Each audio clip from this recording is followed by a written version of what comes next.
Right. Living with autonomy standards. This is what separates autonomy away from all other companies. Like any other company, like all companies should have, you should have a methodology. And the thing that separates you and your ability to give exactly what you said from the beginning and what you actually carry your value through on a week to week, month to month, year to year basis as a business.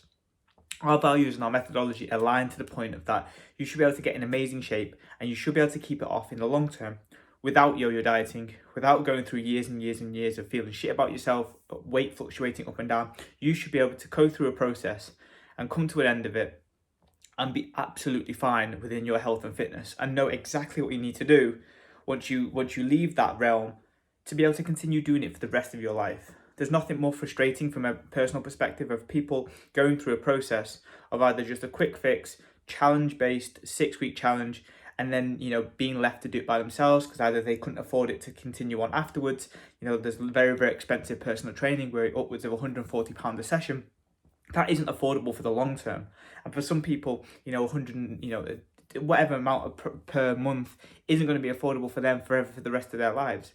So it's our duty as autonomy, and our duty as what we align to as methodology, is to make sure that you run a course of time that you commit to that then gives you that long-term result.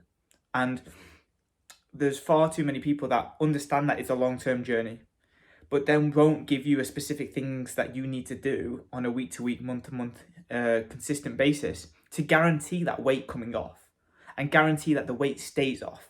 So we know from like a dieting perspective, you've got all the stuff on the education portal, you've got your coach's input, you've got a goal. Let's work on that trial and improvement to get to that point. You get to your goal, you reach your goal using your steps, diet, training, cardio, lifestyle stuff, sleep, stress, all that type of stuff is done over here. Then once you reach this part, complacency often is one of those factors of where you've reached a physical goal that you've never been able to hit before. You've got to a point where you're feeling super happy about your body, confidence is super high, but you've always tried to diet. You've always been in a restrictive mentality, so that when you reach this goal, you don't really know what you need to be doing. And a lot of coaches also don't know what you should be doing in this phase to guarantee that long term. From looking at the research and being in this industry and battling with it myself, to then take my wins to clients, to take my other clients' wins to you guys, and to take the foot forwards with the research. There's very clear things that we need to do to ensure that you are able to maintain this in the long term. There's lots of studies, there's lots of research, and there's lots of anecdotes of you look around with the people that are staying in shape long term, and you look and study their habits and you see what they do. And what we need to do is make sure that you, as an individual, have your own level of habits, sacrifices, and the lifestyle that you want to lead for the long term. We know that when you come out of a diet is not sustainable. You should not be looking at doing a diet for a year or 9 months in one go. That's not what we were about. The goal is to get in and get out with a diet. Do as best as you can, break as many old habits as you can, practice momentum, practice consistency, practice following a plan, understand the plan, be able to change the plan, but understand that that diet is not what you do for the rest of your life. The lifestyle is what you do for the rest of your life.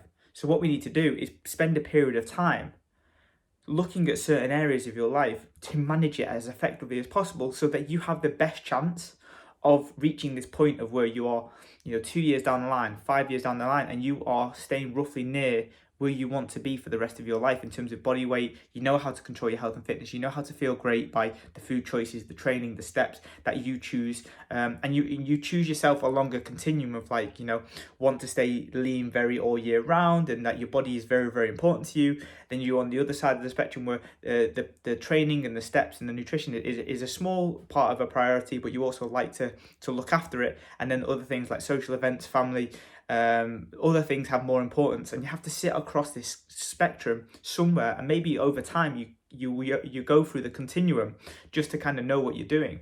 But what you need to do is go through a period after a diet where you know what you're practicing, you know what you're focusing on, so that you as an individual can come out of this process knowing what you're going to do for the rest of your life and know how to adapt to it over time. So what we've done is we've made a checklist, and we're putting our neck out on the line here to say that if you do this, and you practice this for a set period of time, you will have long-term results. We know that if you practice your body weight and you practice your habitual stuff and whatever we go through the checklist, you practice this for upwards of 6 months, you've got a more likelihood chance of you maintaining it over a 2-year period, 3-year period, 5-year period.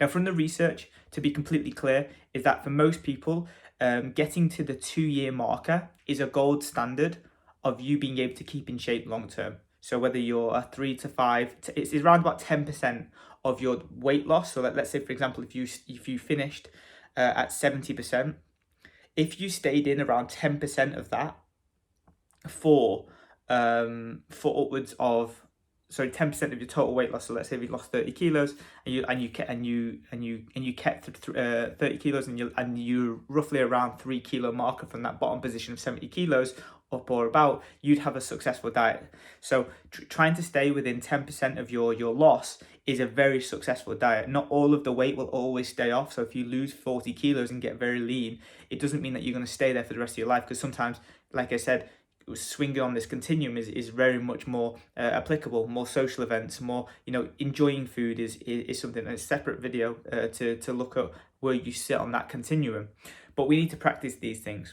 So on this checklist, we're going to go through the specific points of the checklist. You've probably seen the diagram either on social media or it's up in the stages of autonomy section of post-diet stuff. So you can see exactly what they are. And our goal is, once you finish that diet, alongside continue training and giving you performance goals within your training so that you look forward to that, as well as continue on your education with nutrition in terms of like your understanding of foods and how to fit things in and be more inclusive and understand things around like how to reverse diet and how to not gain fat after your diet.